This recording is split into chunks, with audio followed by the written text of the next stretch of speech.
yang melukai perasaan kita, yang membuat hidup kita susah. Kita lihat dia, kita nggak mampu melihat dia sebagai saudara kita yang harus kita ampuni. Seringkali kita terjebak melihat dia, ini kau musuh, kau jahat, kau sadis, kau musuh, kau bukan teman, kau bukan saudara. Akhirnya kebencianlah yang timbul di dalam diri kita. Ketika kebencian itu timbul, kita tidak mampu mengasihi dia. Kita berkata, tiada maaf bagimu bro. Sis, tidak ada maaf bagimu, kau terlalu sadis. Tapi kalau kita memandang dia sebagai saudara yang perlu dikasihi, maka kita akan bisa mengampuni. Dan sekali lagi, orang yang sudah diampuni oleh Tuhan, dia punya potensi, punya kemampuan untuk mengasihi orang lain. Dan mari kita melihat orang lain, dia yang melakukan kesalahan, yang melakukan kejahatan, yang melakukan dosa kepada kita. Kita lihat dia sebagai pribadi yang perlu kita kasihi, ya.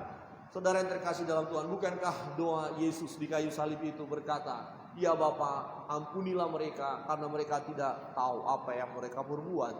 Jadi bukan memandang musuh yang sadis, yang jahat, tetapi memandang pribadi-pribadi yang perlu dikasihi. Saudara yang terkasih dalam Tuhan, ketika kita melihat orang-orang yang menyakiti kita, kemudian dia datang minta maaf, minta ampun, kita harus mengampuni dia. Mari kita posisikan, ya, kita posisikan dia sebagaimana diri kita ketika kita belum diampuni dosa-dosa kita. Jadi sebelum hamba yang punya utang 10.000 talenta tadi, itu posisi kita sebelum dilunasi, betapa sedihnya kita, betapa susahnya hidup kita. Padahal itu 10.000 talenta. Nah, coba kita posisikan, bukankah saudaranya tadi hanya punya utang 100 dinar, sangat kecil dibandingkan hutangnya yang tadi. Coba kita masuk, posisi saya seperti ini, susah bukan? Saya susah, saya nggak mau dong dia susah. Nah, coba kita posisikan dia sebagaimana diri kita yang sudah diampuni dosa-dosa kita. Waktu kita tadi dibebaskan utang yang 10.000 talenta, betapa bahagianya kita, betapa senangnya kita. Kita coba buat dia juga, saudara kita itu mengalami sukacita seperti kita. Jadi jangan pandang dia sebagai musuh yang harus kita binasakan, tetapi pandang dia sebagai saudara kita yang membutuhkan kasih kita. Jadi orang yang mengampuni adalah orang yang memiliki kasih kepada sesama. Saudara yang terkasih dalam Tuhan, mengapa saya katakan bahwa kita punya potensi untuk mengampuni? Gambarannya tadi, yang satu punya 10.000 talenta hutang, kemudian temannya hanya punya utang 100 dinar, sangat kecil. Kalau hutang saya 10.000 tadi belum lunas, oke, wajar saya katakan, saya tuntut dia supaya yang 100 ini lumayanlah bisa nutupin.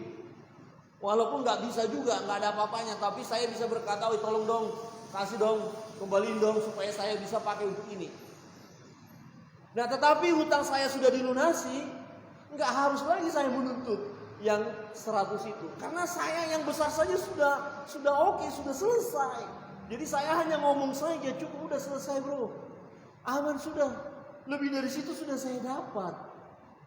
Nah itu. Jadi saudara dan saya bisa mengampuni orang lain, dan engkau harus mengampuni dia. Amin. Siapa dia? Siapa dia? Dia bisa saudara kita, kakak adik. Siapa dia? Dia bisa suami, dia bisa istri. Siapa dia? Dia bisa anak-anak kita. Siapa dia? Dia bisa orang tua kita. Siapa dia? Dia bisa bapak gembala kita. Bisa loh, ada loh jemaat sakit hati sama Pak Pendetanya. Tapi kalau di sini sih enggak ya. Coba lihat kiri kanan, ada sakit hati kan sama Pak Pendeta? Atau pendeta sakit hati kepada jemaat? Aduh, celaka banget ini Pak Pendeta. Harus bertobat itu Pak Pendeta.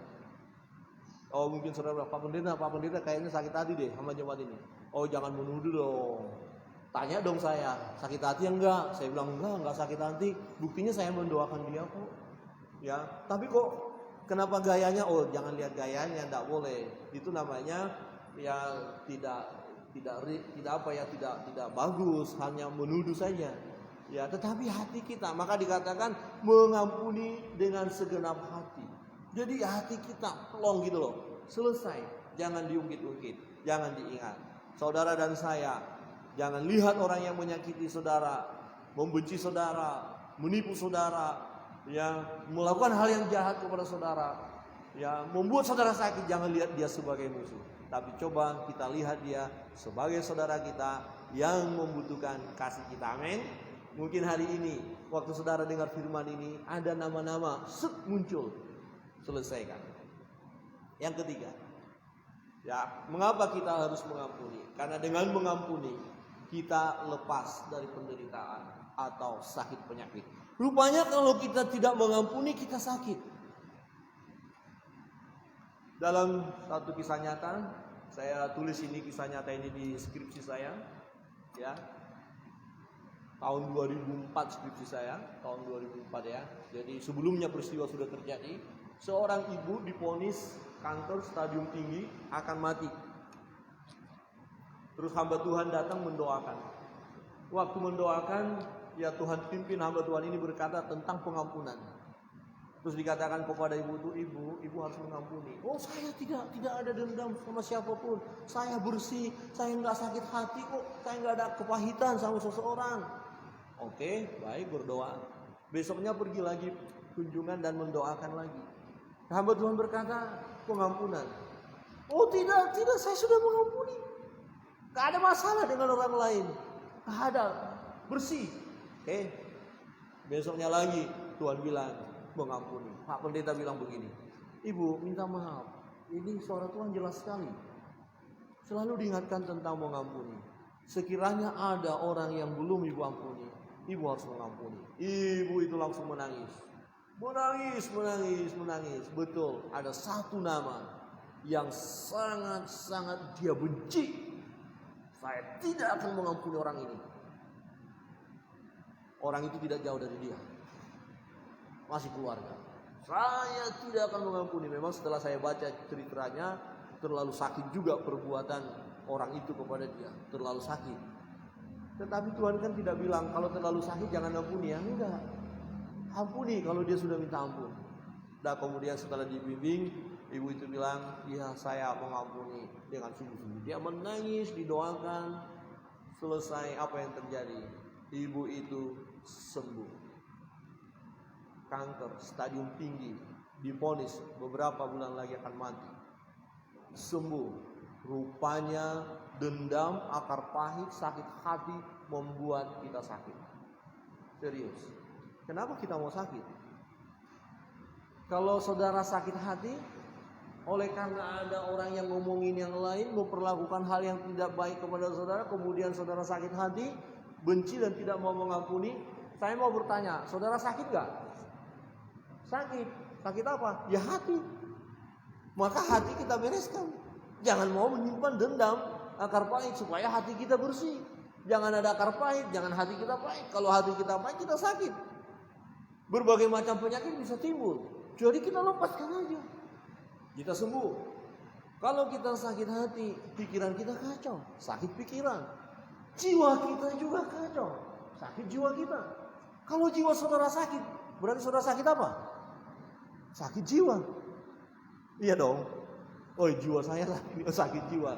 Jadi hati-hati, bilang kiri kanan. Ternyata yang tidak bisa mengampuni itu sakit jiwa. Halo, hati-hati dengan yang sakit jiwa. Iya, jiwanya terganggu. Kalau jiwanya beres, ampuni saya. Ya saya ampuni bro, ayo, gak apa-apa. Saya ngerti kalau salah itu gak apa-apa. Tapi jangan ulangi lagi ya. Bolehlah mengingatkan.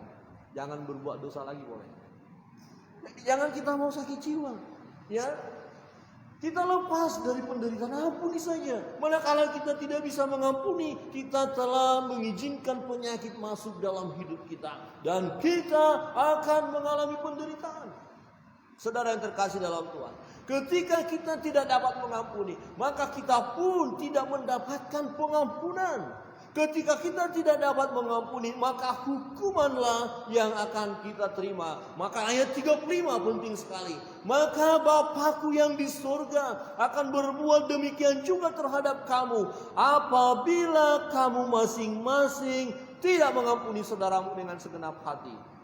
Bapakku yang di surga akan berbuat demikian. Berbuat demikian apa? Seperti hamba yang jahat tadi, yang tidak mengampuni, yang tidak melunasi hutang hambanya, dimasukkan ke penjara, kemudian disiksa. Akhirnya ketika berita itu disampaikan kepada raja, raja itu berkata, itu hamba yang jahat, yang tidak tahu berterima kasih. Kenapa dia tidak mengampuni? Sekarang tangkap dia, masukkan ke penjara, suruh algojo, pukuli dia. Karena dia tidak mengampuni. Jadi kalau saudara dan saya tidak mengampuni, kita akan sakit. Hilang kebahagiaan kita, hilang sukacita kita, karena digerogoti oleh sakit hati, oleh dendam itu. Kenapa kita mau tersiksa? Bukankah Tuhan sudah mengampuni kita? Ada potensi, ada kemampuan bagi kita untuk mengampuni orang lain. Maka ampuni. Engkau harus mengampuni dia. Sebesar apapun, sehebat apapun kesalahannya. Sesungguhnya kita yang lebih hebat dosa dan kesalahan kita kepada Tuhan. Dan Tuhan sudah mengampuni kita. Kita tidak bisa berkata bahwa tidak ada orang yang menyakiti hati kita. Sekalipun ada orang akan menyakiti hati kita, mari beri pengampunan. Amin. Sebelum kita bangkit berdiri, kita harus mengampuni dia, siapapun dia. Ampuni dia, karena kita sudah mendapatkan pengampunan dari Tuhan terlebih dahulu. Jangan ada di antara kita yang meragukan kasih Tuhan.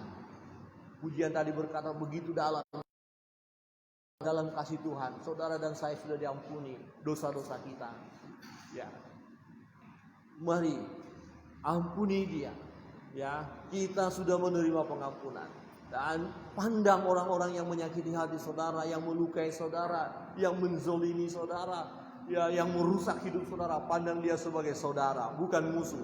Saudara, pandang dia sebagai saudara yang memerlukan, yang membutuhkan kasih sayang dari kita, yang membutuhkan kasihan kita. Dan mari kita mengampuni supaya penyakit tidak melanda hidup kita, supaya kesusahan tidak melanda hidup kita, tetapi kita hidup di dalam kebahagiaan.